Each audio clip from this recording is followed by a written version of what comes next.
Olá, queridos psis de destaque, bem-vindos a mais um aulão de destaque aqui do Psicologia em Destaque School no nosso canal do YouTube. Se você estiver me escutando no podcast, bem-vindo aqui no nosso podcast para escutar essa aula, porque o nosso intuito é levar conhecimento para você aonde quer que você esteja, seja aqui no YouTube me assistindo, seja no podcast me escutando. O que importa é que você pare um pouco para aprender, né, e para captar esses conhecimentos de psicologia que a gente tenta trazer sempre aqui para vocês, de forma gratuita, para disseminar conteúdo de qualidade. E aí eu tinha feito uma enquete, né, lá no meu Instagram, e eu vi que muita gente gosta desse tema alimentar e gostaria que eu falasse mais sobre isso aqui. Então, preparei uma aula curta, mais objetiva, para a gente falar um pouco mais sobre comportamento alimentar, visto que esse é um tema que gera tanta curiosidade, né, e que eu percebo também que gera até algumas dúvidas. Quando a gente fala de compulsão alimentar, de dificuldade alimentar ou de transtornos alimentares, tudo isso sempre vai estar conectado com questões multifatoriais. O que é que isso quer dizer? Que são multi-questões que podem influenciar, né, na forma que cada indivíduo vai lidar com a alimentação, com as dificuldades e como vai desenvolver, né, essas particularidades especificamente. Mas vamos falar aqui do comportamento alimentar em si, e eu acho que já vai clarear um pouquinho e abrir um pouco a ideia de vocês sobre essas questões, certo? Então, quem sou eu? Quem não me conhece, eu sou Ana Carla Miranda Gameleira do Amaral, tá? Vou até tomar uma água aqui. Sou psicóloga clínica, trabalho há mais de 10 anos com a clínica. Sou terapeuta cognitivo-comportamental, sou terapeuta dos esquemas, trabalho com crianças, adolescentes e adultos e famílias, né, adultos e jovens. Sou especialista em transtornos alimentares, sou educadora parental, tenho formação em terapia sexual. Que mais? Eu acho que é isso, não sei mais. Tem aqui no meu currículo. Já trabalhei muitos anos na Associação de Terapias Cognitivas de Alagoas, disseminando conteúdos em terapias cognitivas por aqui no nosso estado. Sou autora do livro A Viagem de Balão pelo Reino Mágico da Alimentação, que tem a ver com a relação alimentar das crianças. Então, esse universo da alimentação está sempre no meu radar, né? A gente vai ter um lançamento em breve com a editora Sinopsis também. Então, esse tema alimentar faz parte da minha vida, eu trabalho com esse tema há muito tempo. Amo trabalhar com comportamento alimentar, dificuldades alimentares e transtornos alimentares, tá? Então, vamos lá, né? Então, gente, eu queria começar falando aqui para vocês que nem sempre uma pessoa de fato vai ter o transtorno alimentar, como a gente tem lá no Manual Diagnóstico de Transtornos Mentais, no DSM, mas ela pode ter um comportamento alimentar transtornado. Ana, o que é isso? O que eu quero dizer é que uma pessoa pode ter um comportamento alimentar que não é funcional e nem por isso ser caracterizado como um transtorno alimentar de fato. E a gente vai falar um pouco sobre isso aqui.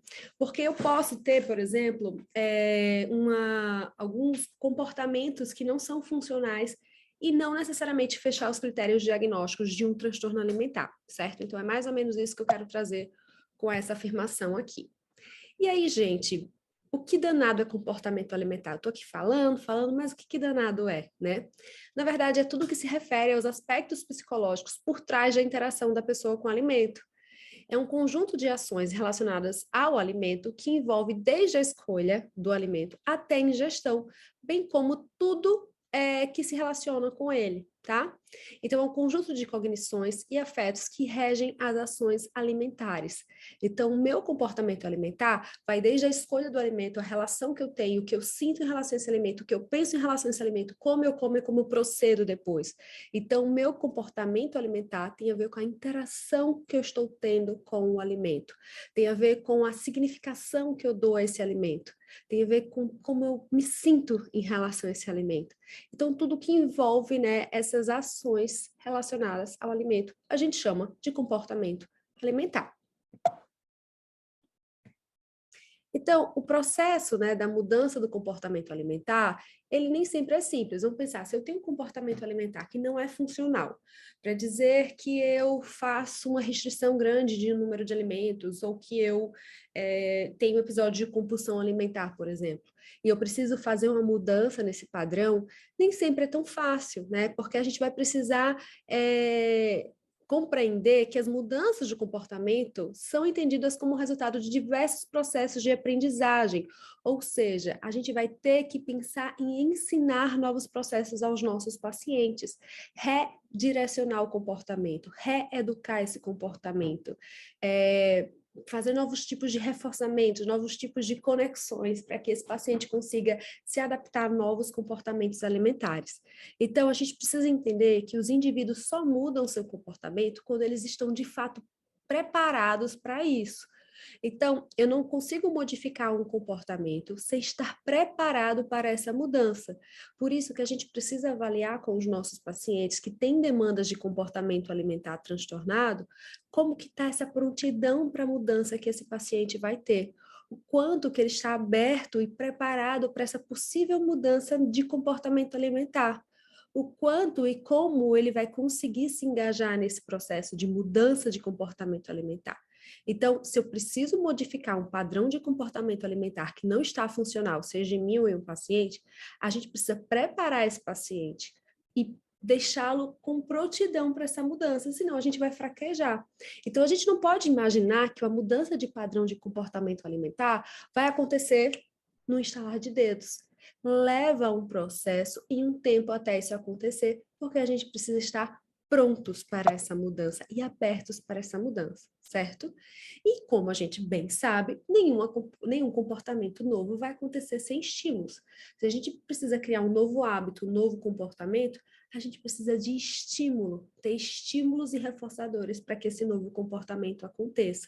Isso acontece para a criança que come demais, para a criança que come de menos, para a criança que tem TARI, para o paciente anoréxica. A gente precisa entender que nenhum comportamento vai acontecer sem estímulo. Isso aqui é super importante da gente entender. E aí tem alguns termos que eu acho que também são importantes da gente compreender, por exemplo, como hábitos alimentares, né? Que é um tema que está dentro de comportamento alimentar, para a gente saber muito bem o que é cada coisa e não confundir. Ana, o que são os hábitos alimentares? Né? Na verdade, os nossos hábitos alimentares são a resposta que nós temos frente aos nossos alimentos, ficando caracterizado pela repetição desse ato.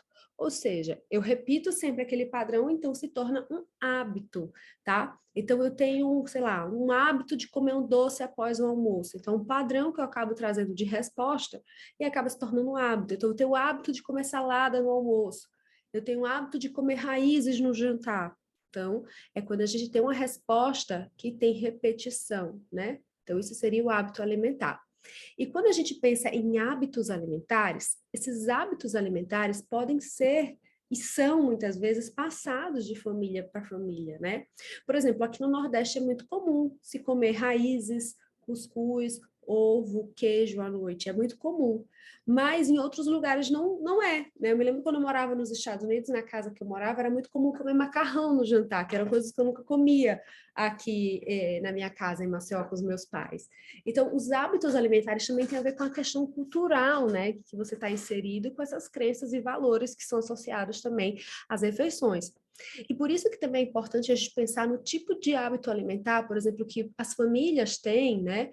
E que desejam que os seus filhos criem. Então, um pai que come hambúrguer, muito dificilmente, né, come hambúrguer muito comumente nas refeições, deseja que seu filho comece a comer salada, muito provavelmente pode ter um impasse aí, porque o hábito alimentar também é colocado ali de família para família no hall familiar, né? Então, por exemplo, essa outra família aqui, a gente pode perceber que eles estão sentados à mesa, conversando, rindo, tem uma mesa farta com pães, saladas, frutas, tem proteína, grãos, então tem vários tipos de alimentos, né? E aí a gente vai vendo que isso pode ser um hábito alimentar que começa a ser gerado, introduzindo nesse estilo familiar. Então, os hábitos alimentares, eles também são aprendidos em casa. A gente também pode estabelecer alguns hábitos de acordo com a cultura que a gente está inserido, com a família que a gente está inserido, e como que é a vida que a gente leva, né?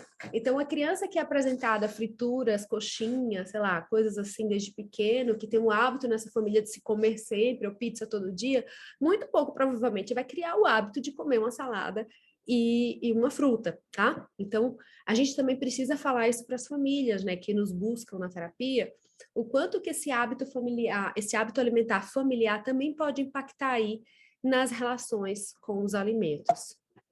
Isso que eu acho bem importante também. Então, mais alguns conceitos, né? A gente já falou sobre o que é comportamento, sobre o que é hábito alimentar, mas eu queria trazer mais alguns conceitos que são importantes também para a gente aprender mais sobre esse tema. Vamos lá.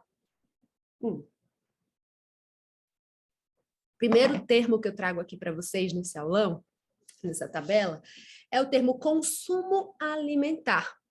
O que é que significa consumo alimentar? A ingestão de alimentos que eu tenho. Então, consumo alimentar é igual à ingestão de alimentos que a gente vai ter. Consumo nutricional tem a ver com a ingestão de energia e nutrientes, tá? Então, consumo nutricional tem a ver com ingestão de energia e nutrientes. Então, consumo alimentar e consumo nutricional já são conceitos diferentes. Padrão alimentar tem a ver com a análise estatística dos alimentos, como eles são de fato consumidos em padrões específicos, tá? Estrutura alimentar tem a ver com horário, tipo e regularidade das refeições. Seria aquele cronograma, digamos assim, como que é a minha estrutura diária de alimentação. Comportamento alimentar, como e de que forma a gente come, ações em relação ao ato de se alimentar, como eu já falei lá no início. Atitude alimentar já é um termo diferente, tá? Que tem a ver com crenças, pensamentos, sentimentos, comportamentos e relacionamento com os alimentos. Então, já é um conceito diferente, certo? Então, aqui eu trago alguns conceitos que eles são parecidos, mas a gente precisa entender para ser a diferença. Consumo alimentar, consumo nutricional, padrão alimentar, estrutura alimentar, comportamento e atitude alimentar.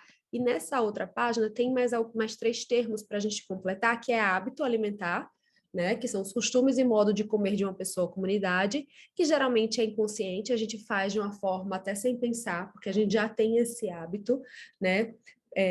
Então a gente pode perceber isso em determinadas culturas. A escolha alimentar, então a escolha alimentar já é um outro conceito, outro termo, que tem a ver com a seleção e consumo de alimentos e bebidas, que a gente vai considerar alguns aspectos aí do comportamento alimentar, certo? E a prática alimentar é a forma com que os indivíduos se relacionam com a alimentação em diferentes esferas. Então, a prática alimentar é como eu me relaciono com a minha alimentação. A escolha alimentar é a seleção de consumos e alimentos, né? E hábito a gente já falou aqui. Então, são termos que a gente precisa diferenciar para não fazer um samba doido aí na nossa cabeça e não confundir o que é cada um desses termos, certo? Então, é bem importante a gente fazer isso aqui. Então, gente, uma das coisas que eu sempre falo, quem me acompanha aqui, eu já assistiu alguma aula minha sobre alimentação, até no Instagram mesmo, eu sempre falo que a nossa alimentação, ela está muito conectada com memórias afetivas. Tem uma imagem aqui, né, para quem está ouvindo no podcast e não está vendo, de um rapaz recebendo um bolinho na boquinha e rindo. Mas é exatamente isso, a alimentação, ela vai estar relacionada com as nossas memórias afetivas, porque a gente cria memórias afetivas da refeição, da alimentação, e elas podem ser afetivas positivas ou negativas. Quando são negativas, a gente não quer comer de novo nem a pau, né? Eu vou dar um exemplo para vocês. Eu estou gestante agora e eu percebo que eu tenho tido muita vontade de comer alimentos afetivos da minha infância. Por exemplo, eu não comia há anos comida chinesa e quando eu era criança eu comia bastante com os meus pais. Então eu percebo que eu estou sentindo muita vontade de comer comida chinesa, de comer coisas que eu comia comumente quando eu era criança. O que mais? Teve outras coisas que eu percebi também que foram vindo assim. Então, trazia muito essa memória afetiva. Comidas que traziam aquele afago no coração, sabe? Então, a gente precisa entender isso. Que quando mais memórias positivas, afetivas, a gente estiver relacionado com a comida, mais fácil vai ser ampliar esse rol, por exemplo, de uma criança, né? Então, a alimentação, automaticamente, ela traz essa memória afetiva, seja pelo cheirinho que a comida desperta na gente, seja pela lembrança gostosa da relação com alguém que construiu, que construiu não, né? Que cozinhou, que preparou aquele alimento com carinho, seja porque quando a gente está sentado à mesa, a gente também cria novas memórias afetivas, né? Voltando até aqui essa imagem daqui, que tem essa família aí, todo mundo rindo, né, fazendo trocas, que eu costumo falar que a hora da refeição pode ser um momento de conexão familiar e de ter mais trocas. onde as famílias consigam compartilhar, trocar, dividir como foi o dia, então também trazer mais memórias e conexão para essa família. Então a alimentação em si, ela gera e pode ser um grande gerador de memórias afetivas positivas e de vínculos e de aumento de vínculos familiares, desde o preparo de um alimento à hora de compartilhá-lo. Então, me comentem aqui, você tem algum alimento que traz memória afetiva para você? Tem algum alimento que traz essa sensação para você? Se você estiver aqui me assistindo, coloca um comentário aqui no YouTube para eu saber, porque assim, a gente acaba trazendo muito isso, né? De trazer esse apelo afetivo e emocional para as comidas que a gente gosta, né? Então, eu tenho percebido isso, que agora grávida é como se comer a comida chinesa me trouxesse um pouco dessa coisa, assim, de antigamente. Outra coisa também, frango empanado. Eu comia muito quando era criança, hoje eu praticamente não como. Então, me vi pedindo para a moça que faz o meu almoço, que cozinha lá em casa, fazer o frango empanadinho com farofinha e arroz. Então, eu tenho sentido muito isso, né, para trazer esse afago para o coração. Mas a grande ideia que eu quero que vocês saiam daqui hoje em mente, né, dessa aula de comportamento alimentar, é que a gente precisa entender que a alimentação vai muito além dessa visão de boca, comida, estômago.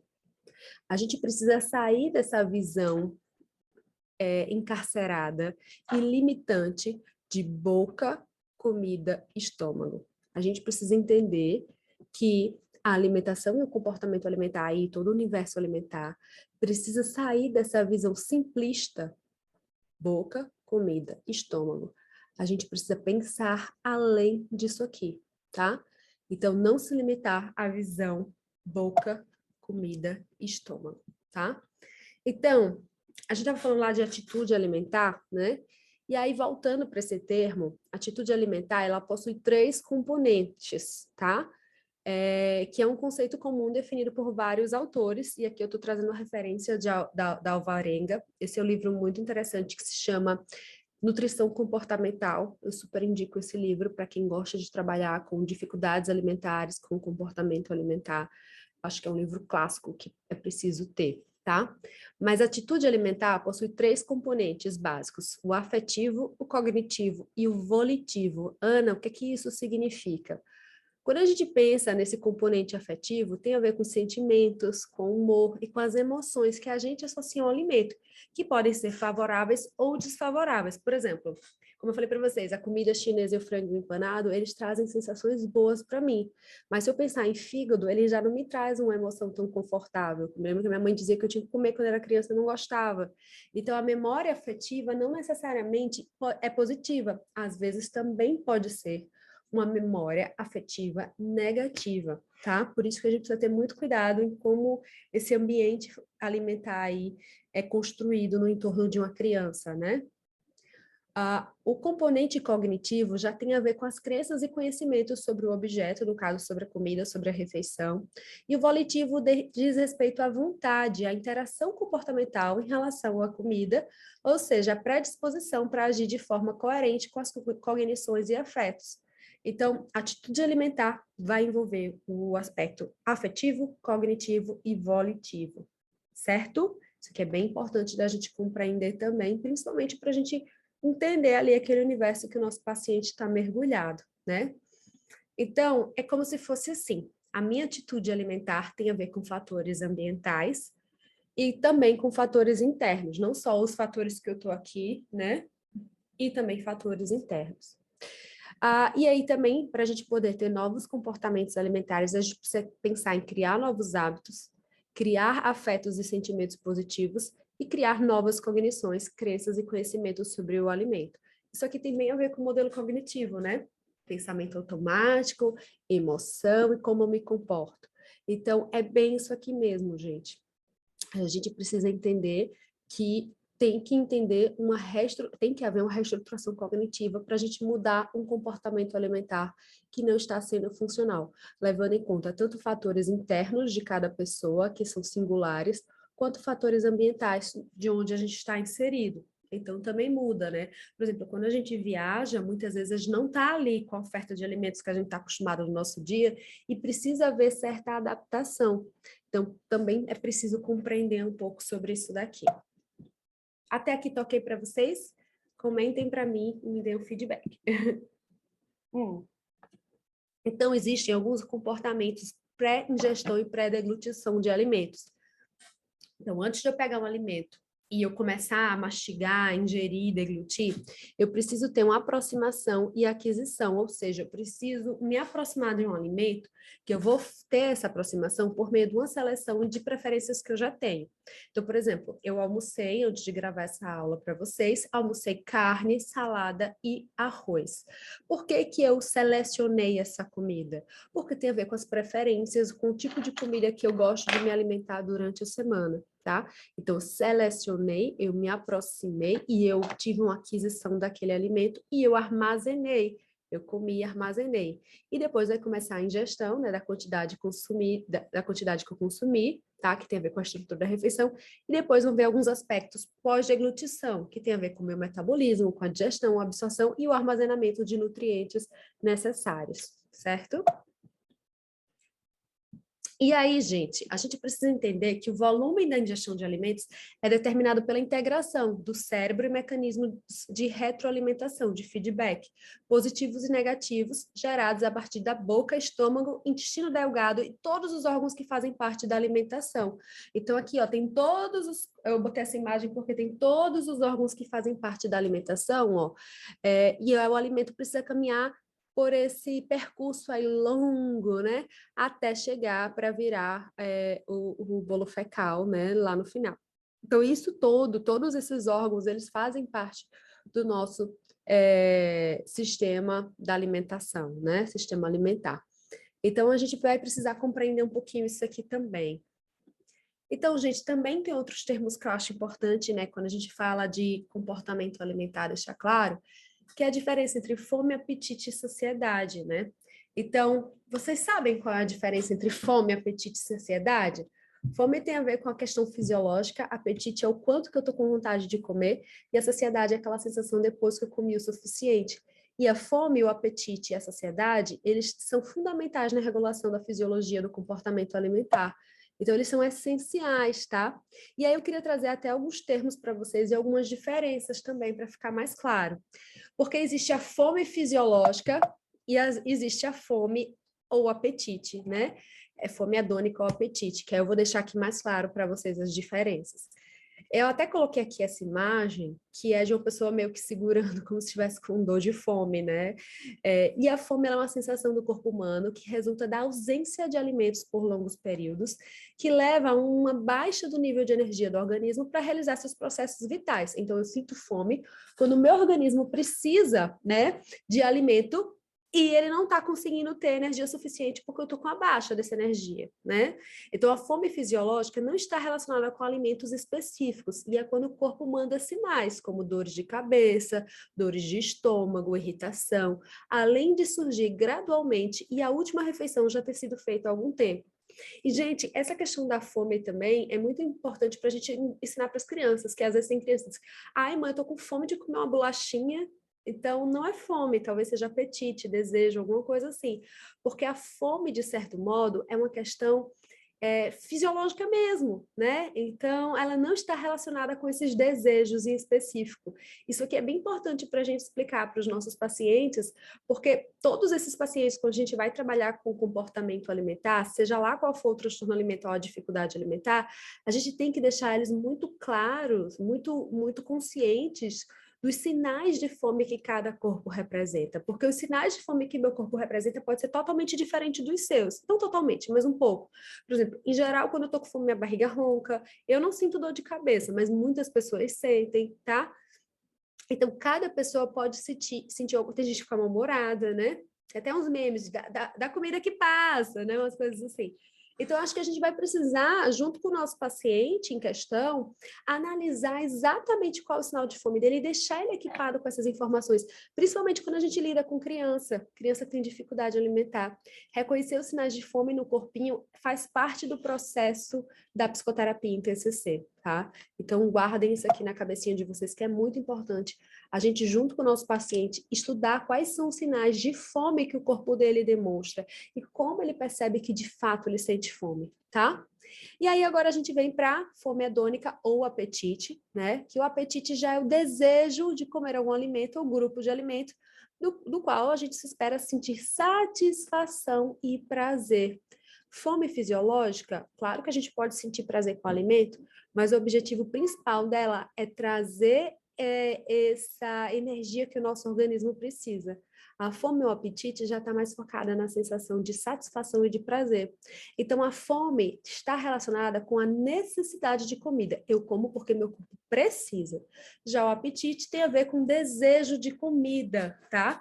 Tem a ver com a atratividade e com a palatabilidade. O quanto aquele alimento é palatável para mim, o quanto que aquele sabor é interessante para mim, o quanto que é prazeroso de certo modo e o quanto que eu estou desejando comer isso. Então, mais uma vez, eu vim aqui para a grávida, que está tendo desejo de vez em quando. Então, não é necessariamente pela fome, e sim pela vontade de comer e satisfação e prazer, porque as comidas, os alimentos, eles também geram prazer, né? Então, eu acho que é bem importante também a gente identificar essa diferença e mostrar para os nossos pacientes a diferença entre fome fisiológica e fome de apetite. E além também desse termo de fome de apetite, tem um termo que eu acho super interessante, que é a gente fazer a diferença entre fome fisiológica e fome adjetivada. Sabe o que é fome adjetivada? Se você souber, coloca aqui para mim. Gente, fome fisiológica a gente já explicou o que é, mas a fome adjetivada é aquela fome que tem nome. Eu tô com fome de comer coisa gostosa. Eu tô com fome de comer brigadeiro.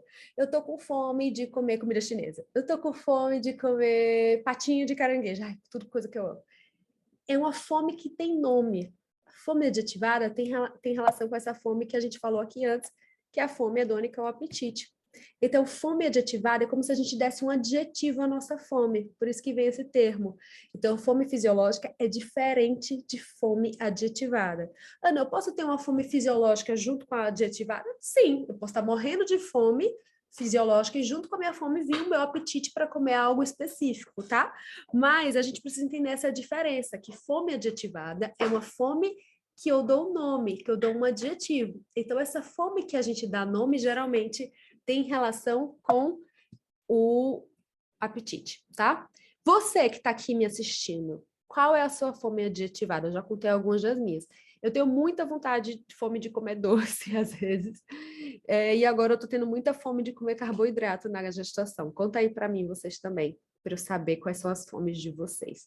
Eu não passar aqui sozinha, né, gente? Então, isso tudo aqui está dentro de quê? Comportamento alimentar, que é o tema da nossa aula, tá? Então, o apetite, como a gente estava falando, ele é também sensível ao estresse, né? Quem aqui, quando está mais estressado, sente mais fome? Fica com o apetite mais aumentado, fome entre aspas, tá? Porque muitas vezes o estresse faz com que o nosso apetite aumente, tá? Então, o estresse, ele acaba guiando a seleção e o consumo de alimentos e de nutrientes. Então, o apetite, ele está ligado a atributos não fisiológicos, como a fome. Ficou claro aqui para vocês? Por isso que, eu não sei vocês, mas eu, quando estou mais ansiosa, eu acabo comendo um pouquinho mais mesmo, né? Já a saciedade, né, é um termo que tem relação com a sensação de plenitude gástrica, tá? Com a perda da sensação de fome depois da refeição e é associada a uma sensação de bem-estar, mas é uma sensação de bem-estar diferente daquela ali do apetite, tá? Então, os sinais da saciedade já aparecem quando pequenas frações de nutrientes são absorvidas, ou seja, não é preciso estar completamente saciado para poder já ter essa sensação. Como as pessoas falam, às vezes não é preciso estar cheio, né? Então, parar de comer não depende apenas da cessação dos sinais metabólicos da fome, mas também de fenômenos psicossensoriais, cognitivo e neurohormonais, certo? Então, a saciedade e parar de comer não tem a ver só com a gente estar cheio, porque às vezes a gente está já satisfeito ali, parece que não cabe nada, ainda consegue comer, porque tem esses outros fenômenos que estão por trás, tá? Então, gente, outra questão também importante no comportamento alimentar são as nossas percepções olfativas e gustativas, né? Porque, na verdade, elas não existem aí à toa, né? Como essa frase que está aí, não foram instauradas pela evolução para servir um hedonismo gratuito, tá? Elas participam de um processo complexo de alto valor adaptativo que guiam as nossas escolhas alimentares. Gente, comer envolve os nossos 5 sentidos, tá? Então, para a gente comer, a gente precisa estar com a visão, o olfato, a audição, tá? Tudo, os nossos 5 sentidos são ativados na hora de comer. E aí o cheiro e o sabor, eles também vão estar ali nessa comunicação toda da nossa alimentação. Eles são super importantes para a gente querer comer mais ou menos um certo tipo de alimento, certo? Então, gente, a intensidade no prazer com a alimentação varia de acordo com o nosso apetite, tá? Isso aqui também é um termo importante, simples, importante da gente entender.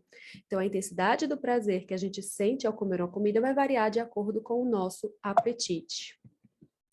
E o prazer que a gente tem na alimentação, né,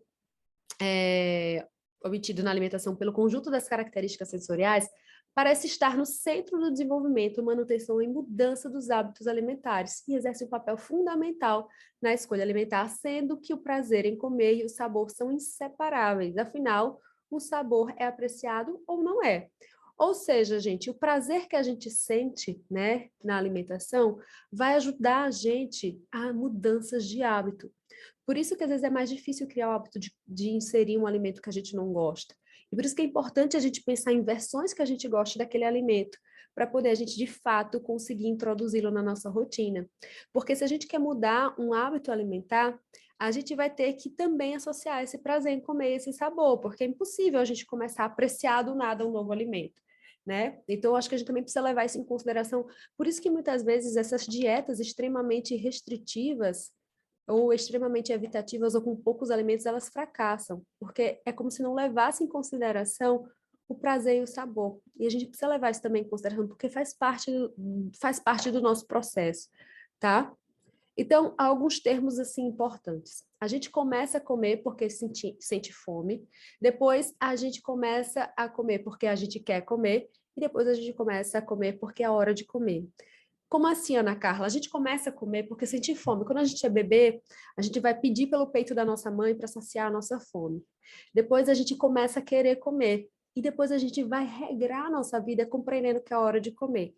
Quem aqui já sente a barriga roncar ou já vai se inclinando para a alimentação meio-dia? A gente criou eu pelo menos criei esse hábito todo dia, meio-dia, 10 para meio-dia, meu organismo já está se organizando para alimentação. Então, a gente começa a disciplinar o nosso corpo a compreender que vão ter horas específicas para a gente comer e a gente vai esperar aquele alimento em horas específicas. É como se a gente também doutrinasse aí o nosso corpo em relação a esse comportamento alimentar e como lidar com o alimento. Então, é como se a gente fosse treinando o nosso corpo para as horas que vai ser esperado o alimento, tá? Então, alguns determinantes relacionados à escolha da comida que a gente vai ter. Então, tem determinantes que estão relacionados aos alimentos e tem alguns que estão relacionados à pessoa que irá comer. Então, os relacionados ao alimento tem a ver com o quê?